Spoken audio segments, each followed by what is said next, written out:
10h, midi, l'émission 100% placement. Intégral placement, Cédric Decoeur, Guillaume Sommerer. Et Thibaut François qu'on rejoint depuis la salle des marchés de Fastia Capital. Bonjour Thibaut. Bonjour messieurs. Ça se passe tranquillement, on va le dire comme ça, sur les marchés financiers après la nouvelle progression de la semaine dernière. Le CAC 40 aujourd'hui est tranquille à plus 0,1%, 6076 points. Oui, un peu tranquille effectivement, on est autour de 0,12 de hausse à 6075 points. Il n'y a pas beaucoup de volume, moins de 600 millions d'euros d'échangés. En même temps, les enjeux de la semaine vont plutôt avoir lieu vendredi. Vendredi notamment vont tomber tous les PMI japonais, européens, UK, USA, Ouais. et notamment qui vont prendre en compte la partie virus. Quel impact réel ça va avoir sur l'économie mondiale. Et donc les PMI vont être extrêmement attendus pour la fin de semaine. Donc pour l'instant le CAC 40 est plutôt tranquille, avec une hausse limitée, avec des volumes limités. On est bien aidé ce matin quand même par le secteur automobile qui monte bien. On a Peugeot qui gagne 2%, on a Michelin qui gagne 1,5%. Le président chinois Xi Jinping a encouragé les achats d'automobiles dans le cadre d'un effort pour enlever l'impact du virus sur l'économie mondiale. Donc ça a bien fait réagir ce matin le secteur automobile. Et à contrario, on a Airbus qui perd 1,10 ce matin avec des nouvelles taxes qui sont mises en place par le gouvernement Trump pour favoriser, on l'a bien deviné, Boeing. Et donc Airbus perd 1,11 ce matin. Mais semaine plutôt qui commence calmement sur l'indice parisien. Forcia par ailleurs a communiqué, communique d'ailleurs aussi en ce moment, et dit prévoir de rouvrir 7 usines en Chine vendredi. Forcia aura alors 52 sites de production en activité, soit 81% de l'activité normale du groupe, nous dit Forcia. Ce titre Forcia a surveillé, le titre il gagne 5%, donc en ce moment 45,41 €. Qu'est-ce que vous en pensez? Est-ce que vous êtes attiré par Forcia? Alors, on n'est pas forcément attiré par Forcia parce qu'on manque un petit peu de visibilité sur le secteur, mais ils ont donné des indications quand même extrêmement intéressantes. Alors, la publication est en ligne avec les attentes, il n'y a pas de surprise particulière. Par contre, le free cash flow ressort au-dessus des attentes et surtout, ils sont ambitieux sur 2020.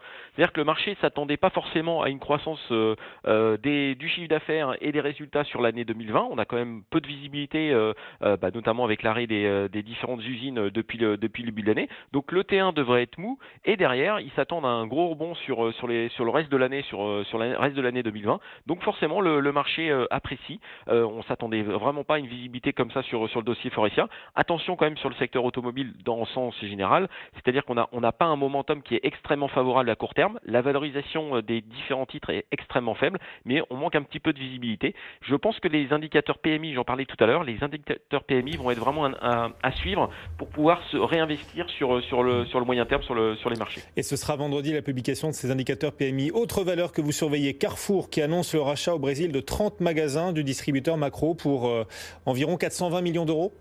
Oui, exactement. C'est une acquisition pour Carrefour au Brésil. C'est la première depuis 2007.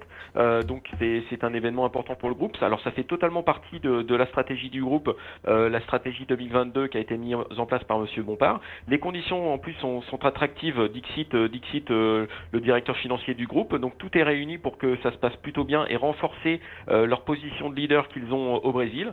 Le Brésil, c'est quand même 20% des ventes de Carrefour. Donc c'est une zone géographique qui compte pour Carrefour et qui tire clairement la croissance. On l'a vu avec la publication de Carrefour il y a maintenant une quinzaine de jours. La croissance vient du Brésil et il se renforce dans une activité qui est en croissance. Donc ça devrait plutôt être bien accueilli sur le titre Carrefour. Aujourd'hui, elle gagne 0,10 actuellement à 15,87. Beaucoup de publications encore à venir cette semaine. Lesquelles allez-vous surveiller particulièrement chez Fastia Capital, Thibaut? Écoutez, on a deux publications qui tombent cette semaine qui nous semblent intéressantes. On a Atos et Bouygues. Atos viennent de récupérer du cash avec l'opération Worldline. La question que tout le monde se pose, c'est qu'est-ce qu'ils vont faire de ce cash. On parle de croissance externe importante aux États-Unis. C'est tout à fait le possible. Donc l'utilisation du cash va être à surveiller pour Atos. On a un retour de la croissance organique qui est attendu avec des marges qui devraient bien se tenir. Atos est particulièrement faiblement valorisé.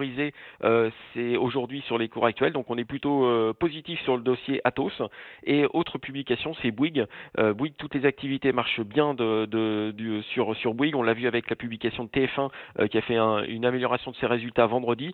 Les autres activités du groupe, que ce soit les télécoms ou la partie construction, devraient bien se porter. Et donc on attend une confirmation de la bonne santé du groupe Bouygues jeudi avec la publication annuelle. Merci beaucoup. Thibaut François, Fastia Capital, avant cette semaine qui s'annonce à nouveau très riche sur les marchés. Bonne séance. Un petit coup d'œil sur le reste de l'actualité.